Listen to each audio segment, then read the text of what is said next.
वो पहला आतंकवादी था जिन्होंने महात्मा गांधी की गोली मारा।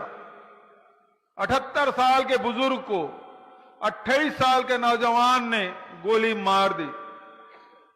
उसमें जरा भी ताकत होता तो अंग्रेज अधिकारियों को मारते, लेकिन उन्होंने गांधी को गोली मारी। गांधी को गोली मारने का उद्देश्य क्या? क्योंकि गांधी गरीबों की बात करते थे, गांधी इंसानियत की बात करते थे, गांधी महिलाओं की शिक्षा के बारे में बात करते थे, गांधी अस्पृश्यता के खिलाफ लड़ाई लड़ते थे, गांधी आम जनता में आत्मविश्वास भरना चाहते थे, किसानों को सम्मान दिलाना चाहते थे, मजदूरों को सम्मान दिलाने चाहते थे, उनका अधिकार दिलाना चाहते थे। केवल देश की आजादी की लड़ाई नहीं, बल्कि हम सबको सम्मान से जीने का अधिकार देना चाहते थे। और ये लोग बर्दाश्त नहीं कर पाए, इसलिए गांधी को मार दिया। गांधी जी के पास कुछ लोग गए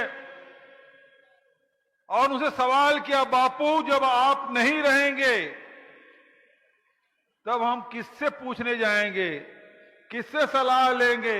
अभी तो आप हैं, हमारे पास कोई भी समस्या आती है हम आपसे जाके पूछ लेते, मुलाकात कर लेते हैं, आपसे मार्गदर्शन ले लेते हैं।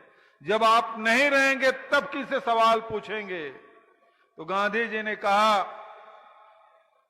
कि जब तुम्हें कोई फैसला करना हो, जब कोई निर्णय करना हो। नहीं, मैं आके खड़ा हो गया, आपके बाद बोलना है ना। तो एक बात ध्यान रखना, आपके फैसले से जो आपके जीवन में सबसे गरीब आदमी, सबसे जरूरतमंद व्यक्ति जो मिला, जो दिखे, आपके फैसले से उसको लाभ हो रहा है कि नहीं हो रहा है? यदि उसको लाभ हो रहा है तो निश्चित रूप से निर्णय लो, और नहीं हो रहा है तो निर्णय मत लो। आदरणीय साथियों, कांग्रेस पार्टी उसको एक मंत्र की तरह लिया।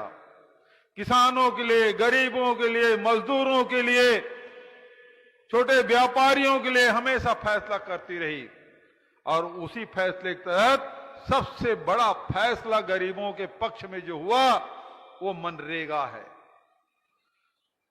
दुनिया में इससे बड़ी योजना नहीं। उस योजना को लागू करने वाले डॉक्टर मनमोहन सिंह, सोनिया गांधी, जिन्होंने इस योजना को लागू किया, और करोड़ों करोड़ लोग जो गरीबी रेखा के नीचे जीवन यापन करते थे,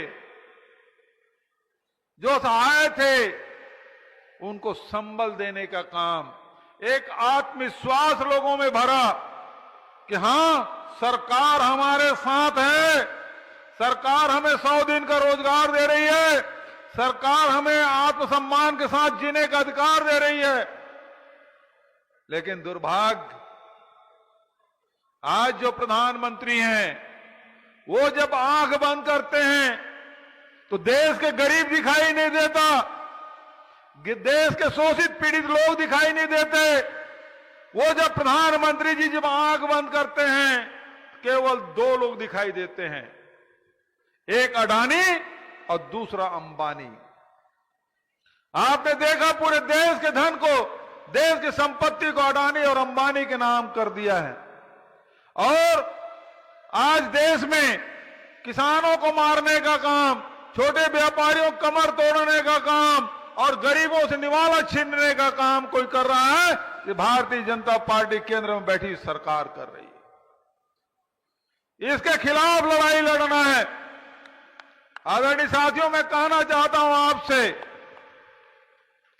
व्यापारियों के भी संगठन है, किसानों के भी संगठन है, शासकीय कर्मचारियों का संगठन है, उद्योग में काम कर रहे हैं कर्मचारी, उनका संगठन है।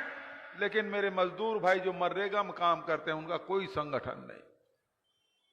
ऐसे में आदरणीय राहुल जी और खड़गे जी ने कहा, इन गरीबों के हक छीना जा रहा है, इनके लिए कोई लड़ने वाला नहीं है, इनकी लड़ाई कांग्रेस पार्टी लड़ेगी और इनका हक दिला के रहेगी।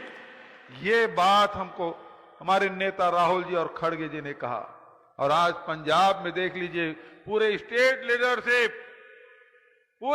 लीडरशिप आपके सामने बैठी हुई है और सबसे मजबूती से लड़ने का काम पंजाब कांग्रेस कमेटी और हमारे विधायक दल के नेता, ये सब विधायक साथी सब लोग कर रहे हैं।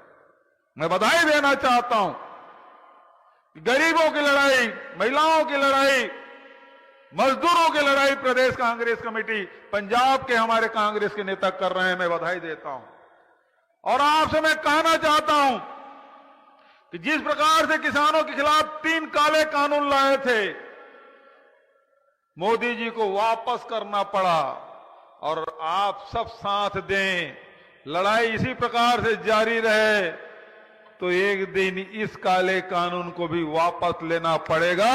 जो मनरेगा ये खत्म करना चाहते हैं उसे वापस लेना पड़ेगा और नहीं किए तो आपसे मैं कहना चाहता हूं कि 2027 में पंजाब में कांग्रेस की सरकार बनेगी, 2029 में दिल्ली में कांग्रेस की सरकार बनेगी, आदरणीय राहुल जी प्रधानमंत्री बनेंगे और मनरेगा कानून फिर से हम लागू करेंगे और आज जो मजदूरी मिल रही है तो 1.5 मजदूरी देंगे। मैं आपसे ये वादा कर रहा हूं। बहुत ज्यादा और न कहते हुए मैं कामिल जी को बहुत बधाई देता हूं।